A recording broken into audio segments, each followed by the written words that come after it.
আজকে মঞ্চে যারা আছেন যদি আমরা মুনাফিকি না করি, মঞ্চে যারা আছে যদি মুনাফিকি না করি, মুখের এবং কাজের কথা যদি একসাথে থাকেন, মুখের সাথে কাজের যদি মিল থাকেন, আমি এই লক্ষ জনতার সামনে কসম করে বলতে পারি আগামীতে ক্ষমতা যাবে ইসলাম, ক্ষমতা যাবে ইসলাম, কোনো সন্দেহ নাই। জনপ্রতিনিধি নির্বাচন করার ক্ষেত্রে আপনি যদি জেনে শুনে অন্যায়ের পক্ষ অবলম্বন করেন তো আল্লাহর কাছে আপনি দাঁড়ানোর জন্য তৈরি থাকেন। দেশের দায়িত্ব নেওয়া আমানত, যিনি আমানত রক্ষা করবে তার পক্ষ অবলম্বন করা এটা আমানত। মুসলমান জেনে শুনে কোন দুর্নীতিবাজের পক্ষ অবলম্বন করা এটা খেয়ানত, এটা অন্যায়ের পক্ষপাতিত্ব করা। জেনে শুনে অন্যায়ের পক্ষ, এখন মনে মনে অনেকে বলে এটা কারে বললো হুজুরে, মনে হয় আমারে, তো আপনি দুর্নীতিবাজ হলে তো আপনারই কইছি। আজকে মঞ্চে যারা আছেন যদি আমরা মুনাফিকি না করি, মঞ্চে যারা আছে যদি মুনাফিকি না করি, মুখের এবং কাজের কথা যদি একসাথে থাকেন, মুখের সাথে কাজের যদি মিল থাকেন, আমি এই লক্ষ জনতার সামনে কসম করে বলতে পারি আগামীতে ক্ষমতা যাবে ইসলাম, ক্ষমতা যাবে ইসলাম, কোনো সন্দেহ নাই। প্রিয় মুসলমান ভাইয়েরা, আমাদের দেশের সামনে একটা সময় আসতেছে, আপনি বুঝে শুনে পক্ষ অবলম্বন করবেন। আপনি কাকে সমর্থন করতেছেন, কার সাপোর্ট করতেছেন, এটা আল্লাহ দেখতেছে। আপনি যদি জেনে শুনে অন্যায়ের পক্ষপাতিত্ব করেন শুধু এই কারণে যে আপনার দাদা করছে আর আপনার বাপ করছে, এই কারণে আপনিও করতেছেন, কিয়ামতের মাঠে আল্লাহর সামনে দাঁড়ানোর জন্য তৈরি থাকবেন। অন্যায়ের পক্ষপাতিত্ব করা খেয়ানত।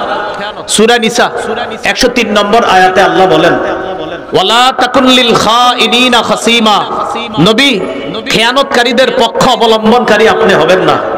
সূরা নিসা 107 নম্বর আয়াতে আল্লাহ বলেন, ওয়ালা তুজাদিল আনিল লাযিনা ইয়াখতানুনা আনফুসাহুম, যারা নিজেদের সাথে খেয়ানত করে নবী আপনি তাদের পক্ষে ঝগড়া বিবাদ করবেন না। একজন ব্যক্তি অন্যায় করছে, এই অন্যায় জানার পরেও যদি কোনো আইনজীবী কোর্টের মধ্যে গিয়ে এই অন্যায়ের পক্ষে লড়ে আর এটাকে ন্যায় প্রমাণ করার চেষ্টা করে, তো সেই আইনজীবীকে জানায়া দেন কিয়ামতের মাঠে আল্লাহর সামনে দাঁড়ানোর জন্য। অন্যায় অন্যায়, এটাকে ন্যায় করার চেষ্টা করা যাবে না। আল্লাহ নিষেধ করছেন, লা তুজাদিল আনিল লাযিনা ইয়াখতানুনা আনফুসাহুম, নবী যারা নিজেদের সাথে খেয়ানত করে তাদের পক্ষে আপনি ঝগড়া বিবাদ করবেন না। এই জন্য প্রিয় ভাইয়েরা, অন্যায়ের পক্ষপাতিত্ব করা হারাম। আপনাদের সামনে অনেক মানুষ বলবে আমি যদি এই করি, আমি যদি সেই করি, তো আপনাদেরকে এমন করব তেমন করব। এগুলা শুই না আপনারা পক্ষে অবলম্বন করেন। ওই যে বাপে পক্ষ করছে, দাদা তার পক্ষে কথা বলছে, এই জন্য আপনিও তার পক্ষ অবলম্বন করলেন। যেই মাত্র পক্ষে অবলম্বন করলেন, করার সাথে সাথে কিছুদিন পরে আপনাকে বাস দেওয়া শুরু করলো। এটা আপনি জেনে শুনে অন্যায়ের পক্ষ অবলম্বন যদি করেন তা আল্লাহর কাছে আপনি দাঁড়ানোর জন্য তৈরি থাকবেন। মূল আলোচনায় চলে আসি। জনপ্রতিনিধি নির্বাচন করার ক্ষেত্রে আপনি যদি জেনে শুনে অন্যায়ের পক্ষ অবলম্বন করেন তো আল্লাহর কাছে আপনি দাঁড়ানোর জন্য তৈরি থাকেন।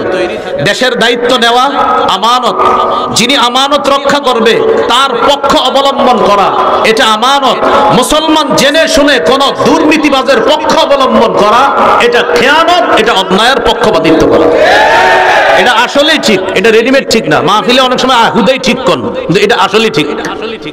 জেনে শুনে অন্যায়ের পক্ষ, এখন মনে মনে অনেকে বলে এটা কারে বললো হুজুরে, মনে হয় আমারে, তো আপনি দুর্নীতিবাজ হলে তো আপনারই কইছি।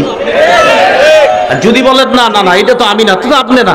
অনেক মানুষ আছে যখন কোনো অন্যায়ের কথা বলবেন বলে কি এটা কারে বললো, তো আপনি দুর্নীতিবাজ, হ্যাঁ তো আপনারই বলছে। হুজুর সুদের ওয়াজ করে, করার পর বের হয় গত 6 বছর তো আপনার বয়ান সুন্দরী ছিল, আজকে হঠাৎ সুদের ওয়াজ করা কি দরকার ছিল?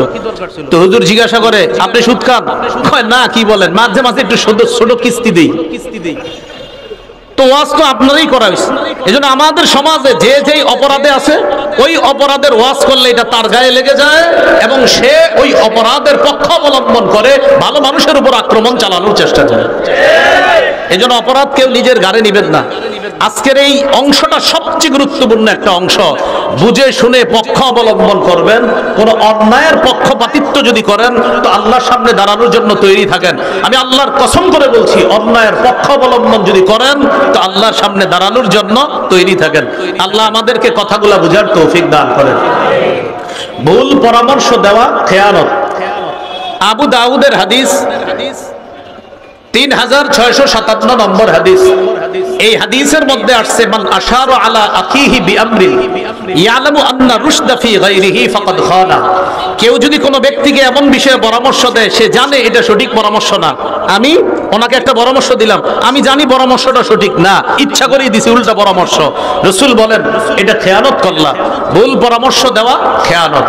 এবার আরেকটা অংশ আসছে, এটা আমার সাথে বলেন, বলেন অযোগ্য ব্যক্তিকে যোগ্যতার আসনে বসানো, অযোগ্য ব্যক্তিকে নেতৃত্ব দেওয়া আমানতের খেয়ানত।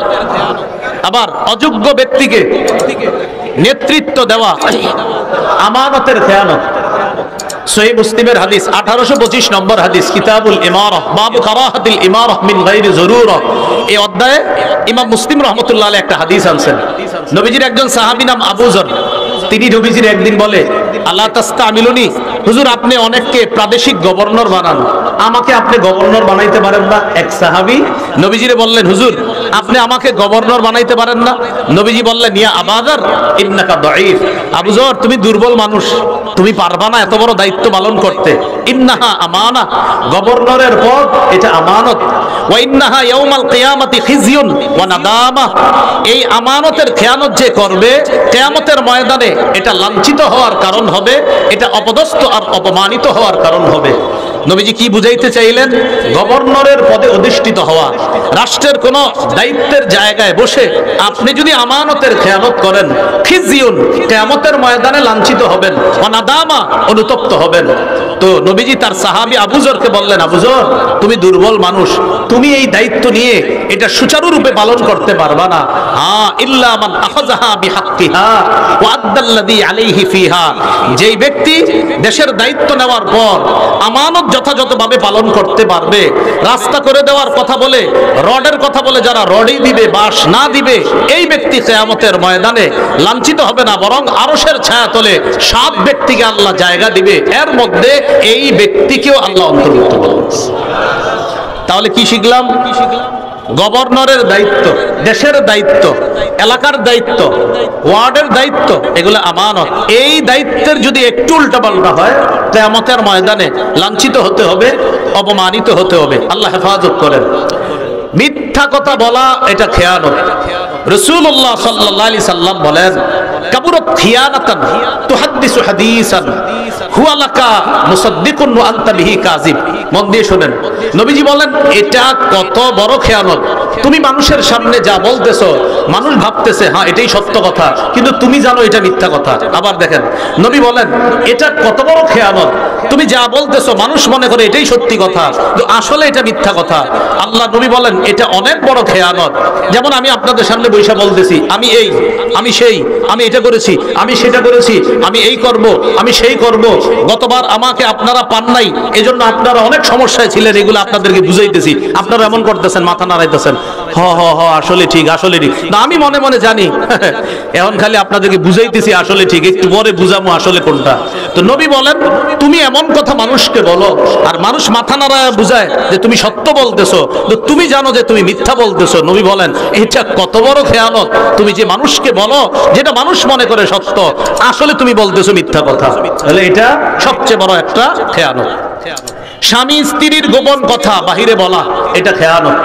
সহিহ মুসলিমের হাদিস 1437 নম্বর হাদিস, রাসূলুল্লাহ সাল্লাল্লাহু আলাইহি সাল্লাম বলেন ইন্না মিন আ'যামিল আমানাহ ইয়াউমাল কিয়ামাহ আর-রাজুলু ইউফজি ইলাল মারআ ওয়া তুফজি ইলাইহি।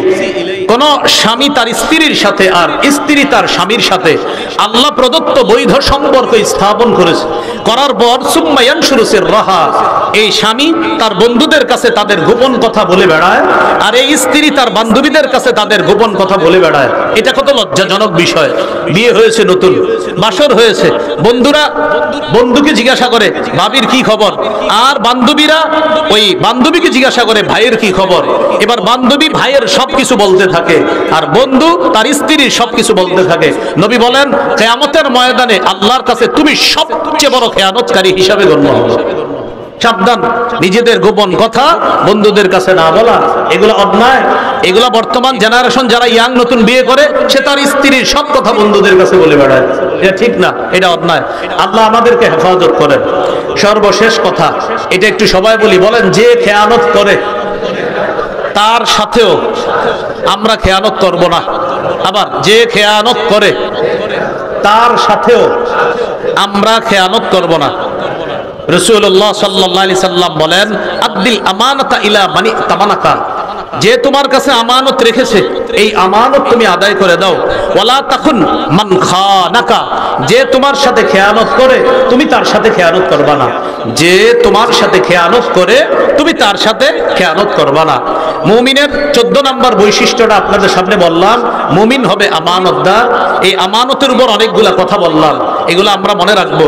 কুফর করা সবচেয়ে বড় খেয়ানতের একটা, অঙ্গ প্রত্যঙ্গ দিয়ে পাপ করা এটা খেয়ানত, চোখ চুরি করে হারামের দিকে দেখা এটা খেয়ানত, লজ্জাস্থান এটা আমানত, হাত আমানত, পেট আমানত, পা আমানত, কান আমানত, চোখ আমানত, এগুলা দিয়ে গুনাহ করা এটা খেয়ানত, ওয়াদা ভঙ্গ করা এটা খেয়ানত, অন্যায়ের পক্ষপাতিত্ব করা এটা খেয়ানত, অযোগ্য ব্যক্তিকে নেতৃত্বের আসনে বসিয়ে দেওয়া এটা খেয়ানত, কোন ব্যক্তিকে ভুল পরামর্শ দেওয়া এটা খেয়ানত, মিথ্যা কথা বলা এটা খেয়ানত, স্বামী স্ত্রীর গোপন কথা বাহিরে বলা এটা খেয়ানত। সর্বশেষ আরেকটা কথা আছে, সেটা হলো মজলিসের কোনো গোপন কথা এটা আমানত, এটা বাহিরে বলা খেয়ানত। এটা বুঝার জন্য হাদিস বুঝতে হলে আমার দিকে তাকাতে হবে। দেখেন আমি কথা বলতেছি, ভাই আমি আপনাদের সামনে একটা গুরুত্বপূর্ণ কথা বলবো, এবার এদিক সেদিক তাকাই। কথাটা হলো এইভাবে তাকাইতেছি, মানে কেউ যেন না শুনে। তো নবী বলেন, কোন ব্যক্তি ইযা হাদাসার রাজুলু বিল হাদিস, যখন কোন ব্যক্তি কথা বলে ওয়ালতাফাতা, আর এদিক সেদিক তাকাই এইভাবে, কথাটা হলো এই, নবী বলেন ফাহিয়া আমানা, তাহলে বুঝে নিবা ওই ব্যক্তির কথাটা আমানত। তিনি চাইতেছে এই কথাটা বাহিরে না যাক, শুধু তোমরাই শোনো। নবী কি সুন্দরভাবে ইসলাম শিখাইতেছে। শোনো, যখন মজলিসে কেউ এদিক সেদিক তাকায় কথা বলে, ভাই তোমাদের কাছে একটা গুরুত্বপূর্ণ কথা বলবো, কথাটা কিভাবে বলি, কথাটা হলো এইভাবে তাকায় কথাটা বলে, নবী বলেন ফাহিয়া আমানা, এটা আমানত, এটা তুমি বাহিরে বলবা না। তবে নবী বলে দিয়েছেন, আল মাজালিসু বিল আমানা, দুনিয়ার সব মজলিস আমানত, ইল্লা সালাসাতা মাজালিস, 3 ধরনের মজলিস আমানত না। 1 নাম্বার সাফকু দামিন হারামিন, যেই মজলিসে কোনো ব্যক্তিকে অন্যায়ভাবে হত্যার পরামর্শ করা হয় এটা আমানত না। এটা আপনি বলে দিবেন বাইরে গিয়ে। কোন মজলিসে গোপনে পরামর্শ হইতেছে একজনকে হত্যা করবে, আপনি কোনোভাবে শুনে ফেলছেন, বলে দিবেন। 2 নাম্বার আও ফারজুন হারামুন, কোন মজলিসে গোপনে পরামর্শ হচ্ছে একজন নারীর সম্মানহানি করা হবে, একজন নারীর সাথে অবৈধ কোনো সম্পর্ক স্থাপন করা হবে, এই আলোচনা হচ্ছে, এইগুলো আপনি বাইরে গিয়ে বলে দিবেন।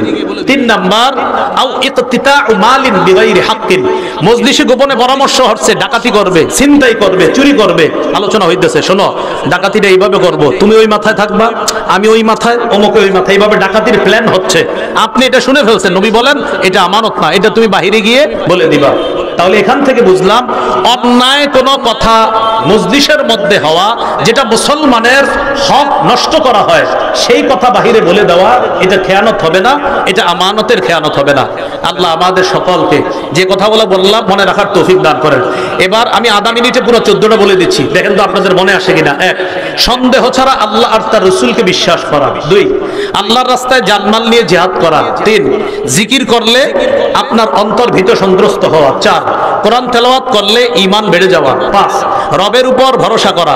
6, আল্লাহর ইবাদতের মধ্যে সবচেয়ে গুরুত্বপূর্ণ ইবাদত নামাজ, এটা কায়েম করা।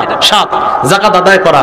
8, মুমিন একজন আরেকজনের অভিভাবক। 9, সৎ কাজের আদেশ করবে। 10, অসৎ কাজের নিষেধ করবে। 11, আল্লাহ আর তার রাসূলের আনুগত্য করবে। 12, মুমিন যখন আল্লাহর কোরআন আর হাদিস অনুযায়ী ফয়সালা শুনবে, তখন মুমিন যেন কি বলবে, শুনলাম, মেনে নিলাম। 13, সংঘবদ্ধ কোনো কাজে থাকলে মুমিন লিডারের কথা শুনবে, তার অনুমতি ছাড়া কোথাও যাবে না। 14, মুমিন আমানতদার হবে, আর আমানতের ব্যাপারে অনেকগুলা কথা আমরা জানলাম। আল্লাহ আমাদের সকলকে আমানতের প্রতিটা অংশ যেন আমরা সুন্দরভাবে রক্ষা করতে পারি, আল্লাহ তৌফিক দান করেন।